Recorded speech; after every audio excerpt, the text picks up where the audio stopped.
요즘 사모님이 가끔 시험 들 것 같다고 하는 마음, 이런 표현을 가끔 사용을 해요. 내용이 뭐냐 하면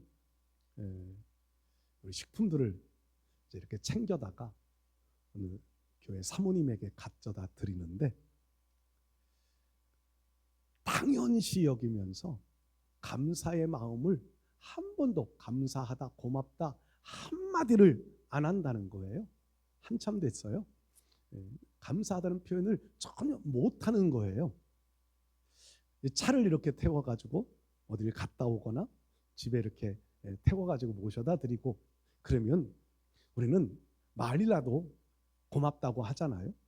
이분은 당연시하게 여긴다는 거예요. 그 이야기를 몇 번 이렇게 들어가면서 하나님 앞에 우리의 모습이 이런 모습은 혹시 아닐까 하는 이런 마음을 제 마음속에 가져봤습니다. 당연시하는 뭐 그분의 입장에서야 더 큰 자기를 사랑해주고 더 많이 섬겨주고 더 많이 베풀어주는 사람들이 있으니까 뭐 이게 작은 거다 이렇게 생각할지 모르겠어요. 그런데 하는 입장에서는 그런 거 아니잖아요. 그런 게 우린 최선을 다해서 섬기려 하는 마음들을 가지고 하잖아요.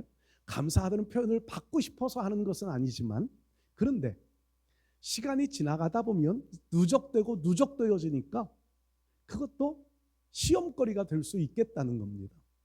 하나님 앞에 우리의 모습이 그렇지 않을까 하는 생각을 가져보는 거예요.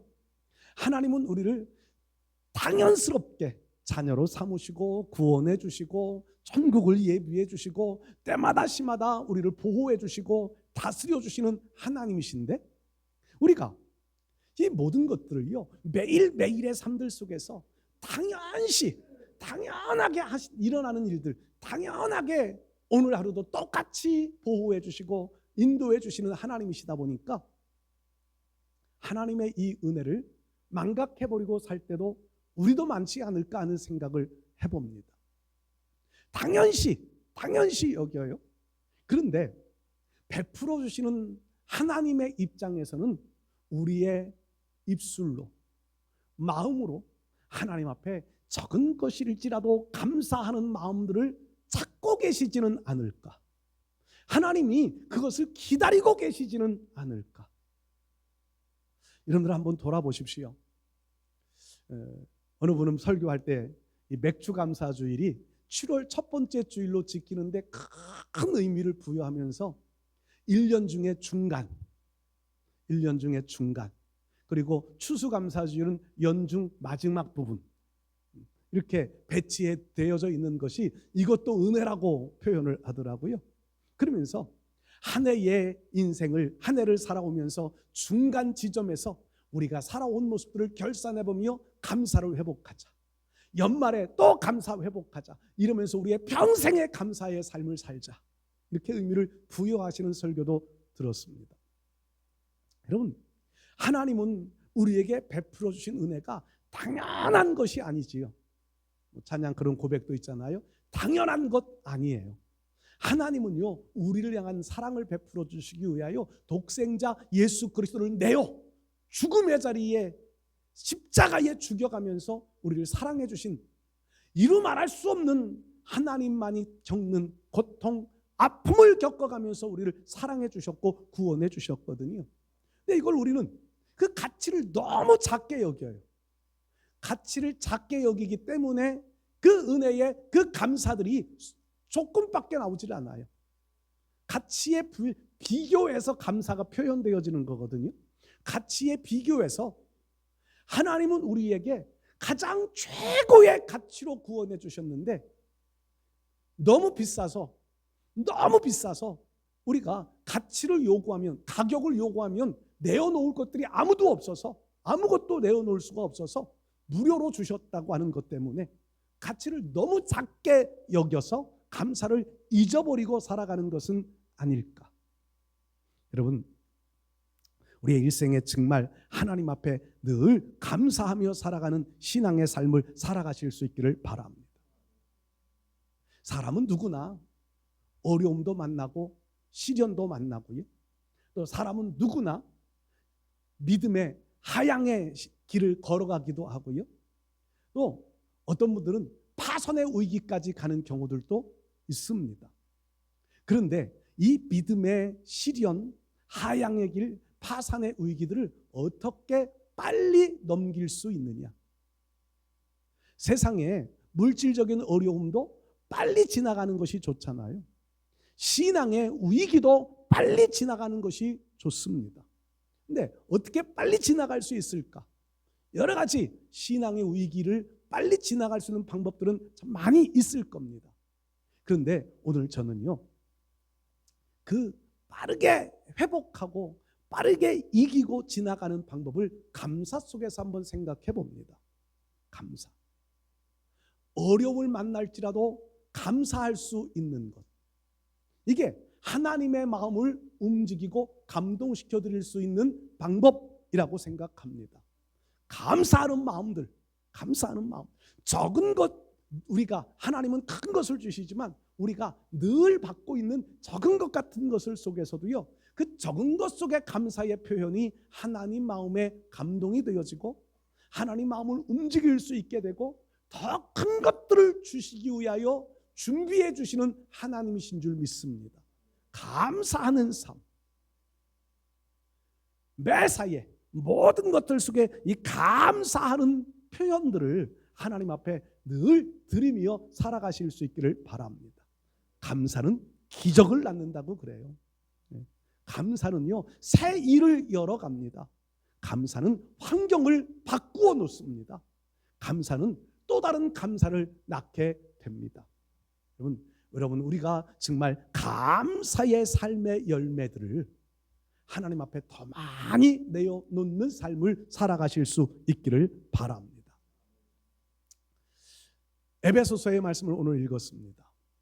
이 에베소서의 말씀은 특별히 2장 말씀에는요, 시대를 비교하면서 말씀하세요. 전에는 이라고 하는 단어, 그때는 이라는 단어를 한 단어처럼 이렇게 사용하고요, 이제는 이라고 하는 단어, 지금 현 시점, 우리의 살아가는 현 시점의 상황을 대비해서 전에 우리의 모습은 어떠했나, 지금 우리의 모습은 어떠한가를 대비하면서 2장 말씀을 쭉 끝까지 기록해 갑니다. 오늘 이건 본문 내용 속에서도 짧게 나타나는 말씀인데, 전에는 우리가 공중의 권세 잡은 자 아래에 있어 본질상 진노의 자녀였다. 그런데 그런 허물된 우리, 죄악된 우리들을 하나님이 살려주셨다는 겁니다. 그리고 구원을 베풀어 주셨다고 하는 내용으로 오늘 성경이 기록이 되어지고 있지요. 저는 이 말씀을 보면서 우리가 정말 감사해야 될 것들이 뭘까? 감사절기에 정말 감사해야 될 것들이 무엇일까? 몇 가지 한번 생각하며 은혜를 나누겠습니다. 첫 번째로요, 감사 중에 감사는요, 하나님의 자녀가 된 은혜가 정말 제일 귀한 감사입니다. 하나님의 자녀가 된 것. 허물과 죄로 죽었던 너희를 살리셨도다. 허물과 죄로 죽었던 너희를 살리셨도다. 죽어가던 존재가 아니라요, 죽었던 존재라고 성경은 말씀합니다. 완전히 죽었다. 그냥 지금 죽어가고 있어서 심장이 지금 이제 아주 미약하게 뛰는 죽어가는 존재, 뇌사 상태, 이런 존재가 아니라 완전히 죽어서 더 이상의 회생 가능성이 없는 상태. 이것을 지금 표현하는 거예요. 죄와 허물로 죽었다. 그런데 하나님이 살리셨다. 이 살리시는 것은요, 천지를 창조하신 하나님의 능력입니다. 죽었기 때문에 우리의 힘으로는 어떤 가능성도 가지지 못합니다. 어떤 기대감도 가질 수 없습니다. 그런데 하나님이 살리셨다는 겁니다.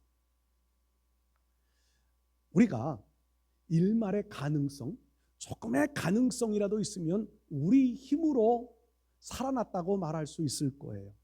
그런데 죽었던, 완전히 사망 선고가 내려진 상태였지만 하나님은요, 창조주 하나님이시기 때문에 전능하신 하나님이시기 때문에 우리를 살려내셨다는 말씀입니다.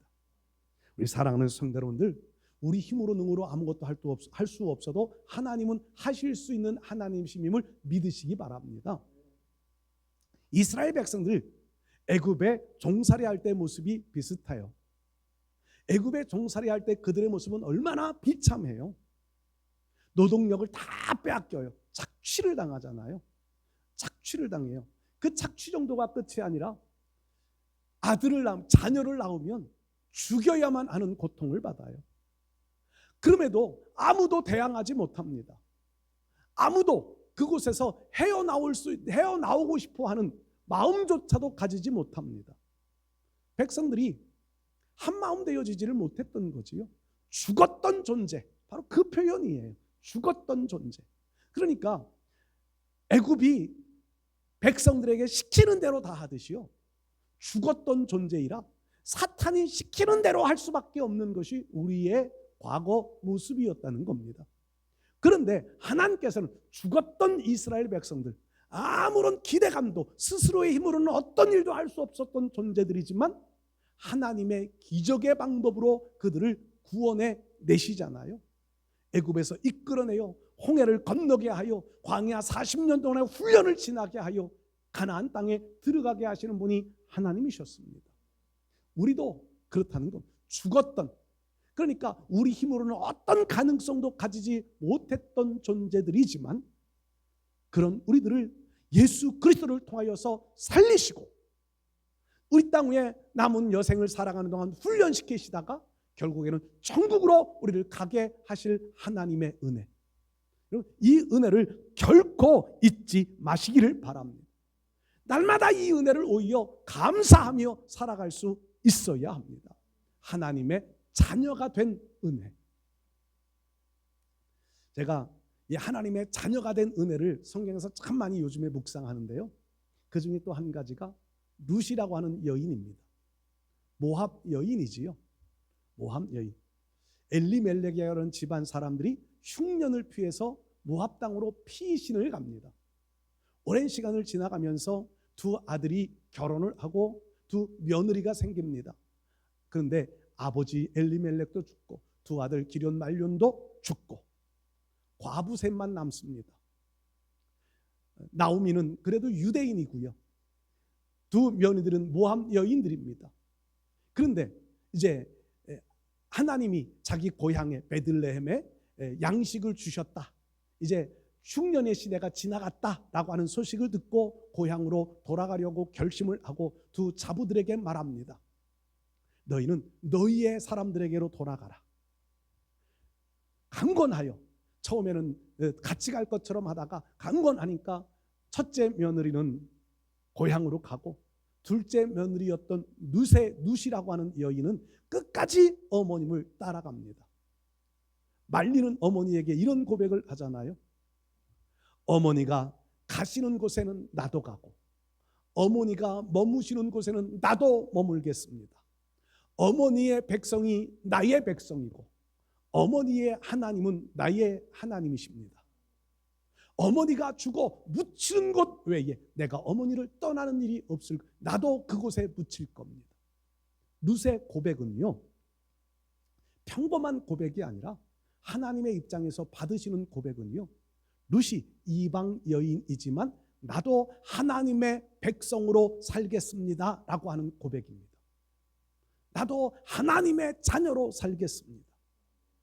하나님의 자녀로 산다고 돌아왔지만 그게 일생이 평탄하지는 않습니다. 여전히 가난 때문에 남의 밭에 이삭을 주스러 다녀야 하는 아픔도 있습니다. 그런데 그런 여인이요, 하나님의 자녀가 되고 나니까 보아스라고 하는 사람을 만나게 되고요, 예수님 족보의 이방 여인으로 이름을 올리는 이런 복을 받게 됩니다. 그 당시는 여자들은요 숫자에 헤아려 주지도 않았잖아요. 남성 중심의 사회에서 여인이 족보에 기록이 올렸다라고 하는 것은 대단한 일이거든요. 여러분, 오늘 우리가 하나님의 자녀로 살아간다고 하는 것은 그런 겁니다. 하나님의 자녀로 사는 사람, 이 사람들이 하늘의 생명책에 이름이 기록되어지고 오늘 하늘의 생명책에 기록되어진 사람만이 천국으로 갈 수 있다고 하는 것은 성경에 변하지 않는 진리입니다.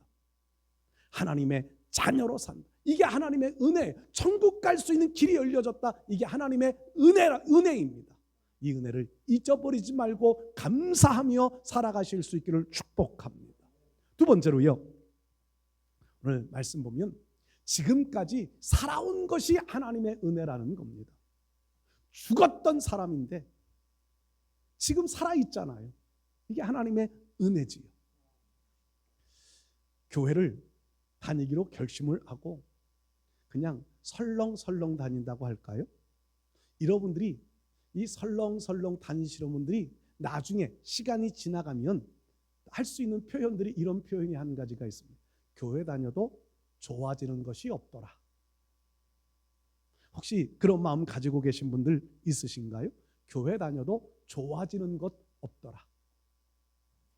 저는 이런 마음을 가지신 분들은요, 분명히 교회를 설렁설렁 다니신 분이에요. 수박 겉핥기식으로 다니신 분들이에요. 수박은 겉핥기로 맛을 모릅니다.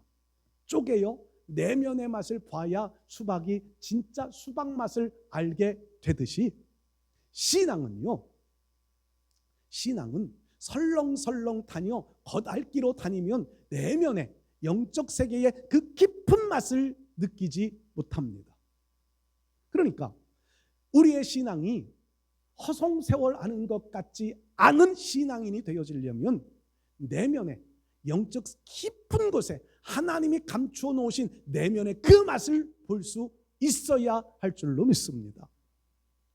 어제 저녁에 목사님들이 몇 분이 오셨는데 대화를 하다가 성경 읽기 대화가 나왔어요. 성경 읽기. 한 분은, 두 분 목사님은 성경을 많이 읽지는 않으신 분들인데 성경을 읽어야 될 필요성은 늘 마음속에 부담감으로 가지고 있는 분들인데 이분들이 이렇게 대화를 하다가 이런 말을 했어요. 성경을 읽는 맛을 느껴야 된다. 성경에 푹 빠져 성경 속에 있는 그 맛을, 다윗이나 솔로몬이 그 고백했던 말처럼 하나님의 말씀은 내 입에 꿀과 같습니다 라고 하는 그 고백처럼 성경 속의 맛을 느껴야 성경을 읽게 되는 거예요. 그냥 학교 다닐 때 교과서 읽듯이 아니면 어떤 소설책 읽듯이 성경을 읽으면은요, 성경은 오래 못 읽습니다. 많이 못 읽습니다. 성경에 담겨 있는 꿀맛이 있거든요. 이게 그냥 겉핥기식으로 읽으면 못 느껴요. 그 성경의 내면에 있는 맛을 좀 볼 수 있으면 성경이요 얼마나 좋은지 재미보다도 좋아요. 성경을 놓지를 못하게 되어지는 거지요. 여러분, 우리 인생이 그렇습니다. 인생이요, 살아가는 인생이 세상 사람들과 똑같은 방식과 똑같은 가치관을 가지고 살아가면서 교회 나오면 교회 나와도 나아지는 게 없는 것처럼, 더 좋아지는 게 없는 것처럼 느껴지는 것은 당연해요. 그러나 교회 다니면서 교회 안에 있는 신앙의 맛, 하나님을 섬기는 신앙인에게 베풀어 주시는 하나님이 예비해 놓으신 영적인 맛을 맛보면 하나님의 사랑에서 벗어나지 못할 겁니다. 하나님의 사랑에서 멀어지려 할 수가 없게 되는 겁니다. 여러분, 지금까지 우리가 살아온 길들 속에서 하나님은 보이지 않는 손길로, 우리가 느끼지 못하는 역사들로 지금까지도 역사하시며 이끌어 오셨습니다. 그런데 이 하나님의 역사하심의 손길을, 하나님의 역사하심의 기적을 우리가 느끼고 맛볼 수 있다면요, 우리가 살아온 날들이 내가 살아온 게 아니라 하나님의 은혜였다고 하는 것을 고백할 수밖에는 없습니다.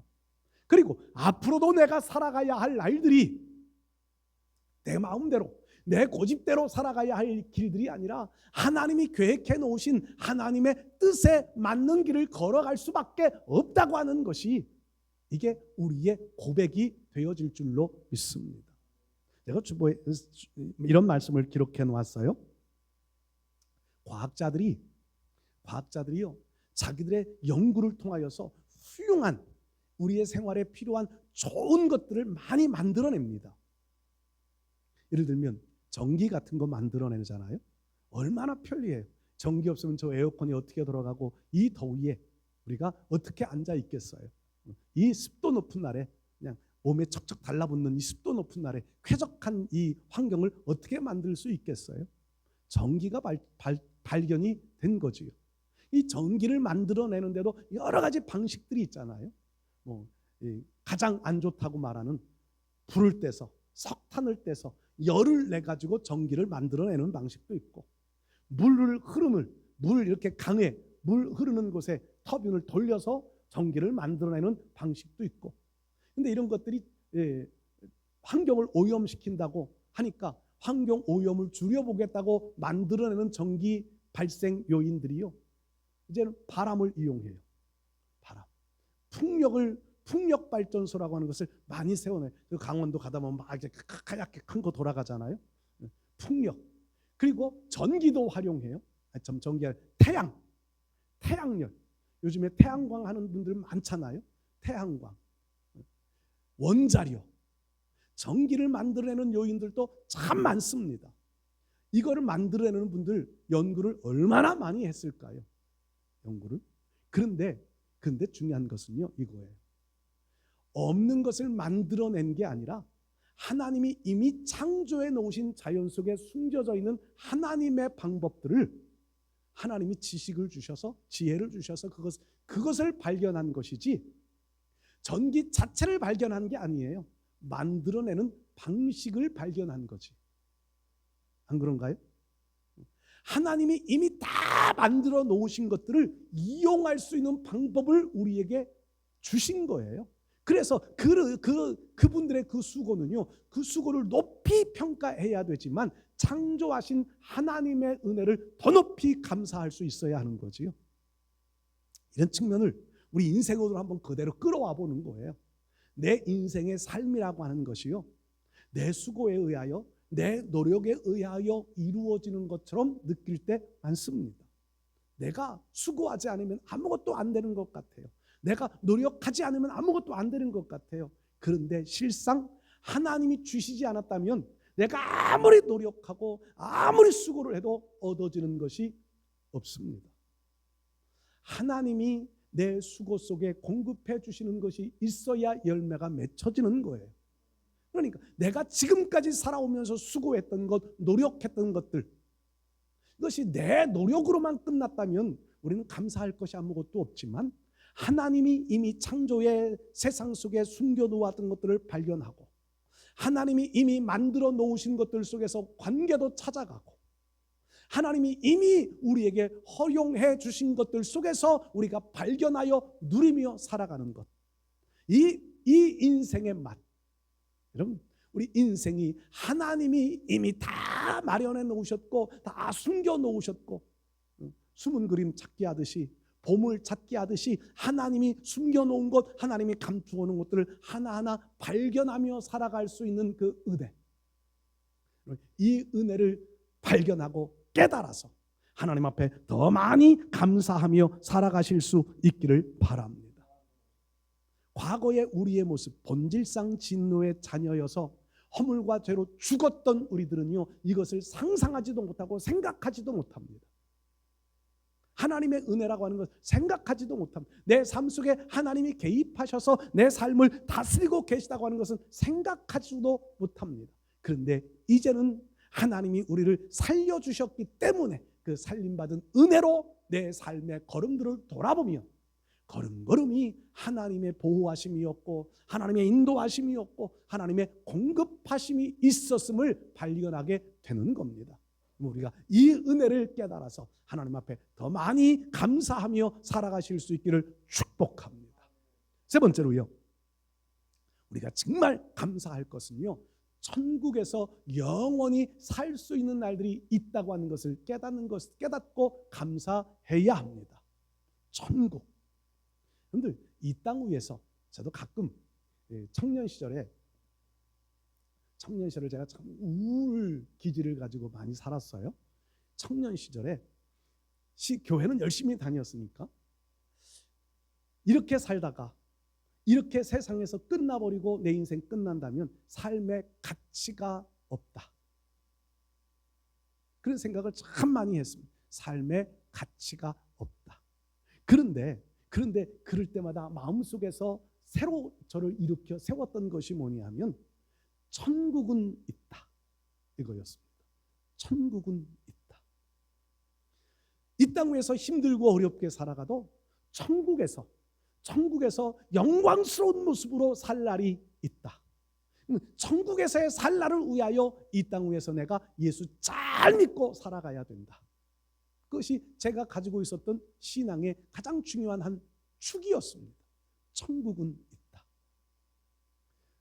요 며칠 전에 뉴스에서, TV 뉴스 말고요, 인터넷 뉴스에서 보셨을 겁니다. 어느 목사님이요, 제가 그 내용을 잘 안 봐서 그분을 평가할 수는 없겠지만, 어느 목사님이 어떤 유명한 강연장에서 많은 사람들을 모아놓고 천국은 없다, 이렇게 강연을 했답니다. 천국은 없다. 그 기사를 쓴 분의 의도가 무엇인지 잘 모르겠어요. 천국은 없다. 그래서 굳이 그 유명한 목사님인데 그 목사님의 이름을 걸어놓고 이분의 강연 속에 천국은 없다. 내용을 좀 읽어봤으면 좋았을 텐데 찾아보니까 없더라고요. 두 가지 중에 하나일 거예요. 그 목사님은 진짜 신앙생활을 해오면서 자기가 경험한 것들 속에선 깨달은 것이 천국은 없다, 진짜 없다라고 말했을 수도 있을 거고요. 또 하나는 이분이 어떤 충격요법, 천국은 없다라고 하는 것을 발표해놓고 어떤 강연을 진행해 가다가 있다, 이렇게 했을 수도 있을 거예요. 근데 악의적 편집으로 천국은 없다라고 하는 주제, 내용만 머리글로 딱 내놓았을 거다, 이런 생각도 해봅니다. 그 천국은 없다라고 하는 이 기사 내용만 본 사람들이 어떤 생각을 품을까요? 어떤 생각? 저 같은 사람은요, 천국은 없다라고 하는 두 가지를 제가 전제했는데, 진짜 이분이 천국이 없다라고 말했으면 정신 나간 분이라고 제가 혼자 앉아서는 분이라고는 표현을 못 쓰고 노 밑에 비음, 아시겠죠? 무슨 소리인지. 노 밑에 비음, 정신 나간 노 밑에 비음. 앉아서 혼자 그렇게 생각을 했어요. 만일에 악의적인 표현으로 기사를 이렇게 쓴 기자가 그렇다면 그 노 밑에 미움도 정신 나간 그런데 아무리 많은 사람들이 천국은 없다, 지옥은 없다 말해도 천국 지옥은 없어질까요? 없어집니까? 지식인들이, 철학가들이, 과학자들이 천국 없다라고 말한다 할지라도 천국이 없어지나요? 있는 천국이 없어집니까? 안 없어집니다. 성경은 분명하게 천국도 있고 지옥도 있음을 분명하게 말씀해 놓고 있습니다. 아니, 기독교뿐 아니라 모든 종교, 내세를 말하고 있는 모든 종교는 똑같이 말해요. 천국은 있고 지옥도 있다는 겁니다. 사람을 협박하기 위하여 만들어 놓은 단어가 아닙니다. 착하게 살라고 만들어 놓은 단어가 절대 아니에요. 천국은 분명히 있고 지옥도 분명히 있습니다. 그 누가 뭐라 그래도 천국은 있고 지옥도 있습니다. 여러분들은 반드시 천국 가셔야 됩니다. 천국에서 만납시다. 천국 가야 돼요. 그러려면, 천국 가려면은요, 이 땅 위에서 예수 잘 믿는 것밖에는 없잖아요. 성경은, 제가 늘 강조해요, 성경은 도덕책, 윤리책, 도덕 윤리를 가르치기 위한 교과서 책이 아니에요. 영적 원리를 가르쳐주는 책이에요. 영적 원리의 가장 핵심은요, 천국은 있고 천국에 가는 방법은 예수 그리스도를 믿는 방법밖에 없다. 이게 성경이에요. 여러분, 오늘 저와 여러분들은 천국에 가서 영원히 살아야 합니다. 이 땅 위에서 좀 힘들게 살아도 천국에서는 영광스럽게 살아가야 돼요. 이 땅 위에서 부귀영화 다 누리다가 지옥 가면 그것이 더 불쌍한 거지요. 이 땅 위에서 잘 살아야, 요즘 시대 100세 시대라고 그러는데 100년 잘 살면 뭐해요? 100년 잘 살면 뭐해요? 영원히 지옥의 형벌을 받으면 얼마나 고통스러울까요? 오늘 아침에 제가 앉아서 왕 노릇한다고 성경에 하시면서 왕에 대한 말씀을 한번 묵상을 해봤어요. 왕. 이 땅 위에서 왕 노릇, 왕이 돼요. 대통령 같은 사람은 왕 노릇이지요. 대통령. 특별히 우리나라는 뭐 5년 단임제. 한 번 왕 되면 대통령 되면은요 또 대통령 못 해요. 미국 같은 경우는 4년 중임제, 2번은 해서 8년은 해 먹을 수 있어요. 8년. 근데 그 이후에는 못 해요. 왕 노릇 못 해요. 그런데 성경은 우리는 얼마나 왕 노릇 한다고 그러던가요? 성경에서는 우리로 최소 1000년 동안은 왕 노릇 한다는 거예요. 1000년. 1000년 동안. 이 땅 위에 누가 1000년의 왕 노릇을 해본 사람이 있어요? 없습니다.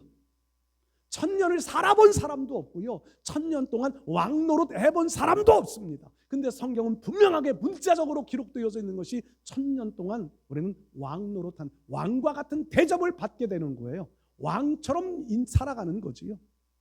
이런 날들이 우리에게 약속되어져 있는 것이 성경이에요. 여러분, 우리 이 1000년 동안의 왕 노릇뿐 아니라 영원한 영광 속에 영원히 주님의 그 은혜 안에 영광스러움을 누리며 살아갈 우리의 모습, 이것을 바라보면서 이 땅에 좀 힘들고 어려운 삶을 살아가는 과정은 있을지라도 감사 잊어버리지 않기를 축복합니다. 감사하는 사람, 감사는요 확신이에요. 확신이 없으면 감사 나오지 못합니다. 확신, 구원에 확신이 있을 때 구원에 감사할 수 있고요. 내 삶을 다스리시고 하나님이 보호하고 계심에 확신이 있을 때 감사할 수 있고요. 천국에 대한 확신이 있을 때 천국 때문에 감사할 수 있는 겁니다. 우리 사랑하는 성도 여러분들, 성령의 은혜를 입어 확신 가지고 이런 감사의 삶들을 잊어버리지 않고 살아가실 수 있기를 주의 이름으로 축복합니다.